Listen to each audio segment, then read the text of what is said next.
ஒரு மனிதனை சத்தியத்தின்பால் அழைப்பதற்கு நாங்கள் சத்தியத்தை படித்திருக்கிறோமா? குர்ஆன் ஹதீஸை படிக்கிறதுல ஆர்வம் காட்டுகிறோமா? இல்லாவிட்டால் எம்மதமும் சம்மதம் என்று செய்கிறோமா? ஹக் என்பது ஒன்றுதான் அன்பார்ந்தவர்களே.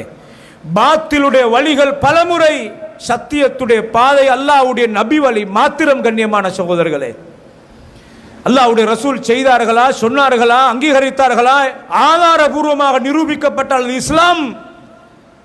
இமாம் மாலிக் ரஹிமஹுல்லாஹ் அவர்கள் மதீனாவில் இருக்கிற நேரத்தில் சில மனிதர்கள் சில பிழைகளை, மார்க்கத்திலே புதுமைகளை உருவாக்கி பித்அத்துகளை செய்தார்கள். இமாம் மாலிக் ரஹிமஹுல்லாஹ் மஸ்ஜிதுன் நபவியிலே வைத்து சொன்ன ஃபத்வாவை பாருங்கள்.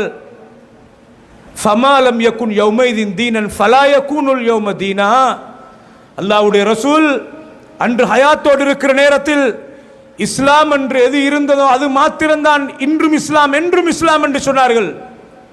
அல்லாஹ்வுடைய ரசூல் வாழும் காலத்தில் மார்க்கமாக இருக்காத ஒன்று ஒருபோதும் இஸ்லாமாக முடியாது, அது பித்அத் என்று சொன்னார்கள் இமாம் மாலிக் ரஹிமஹுல்லாஹ் அவர்கள். கண்ணியமான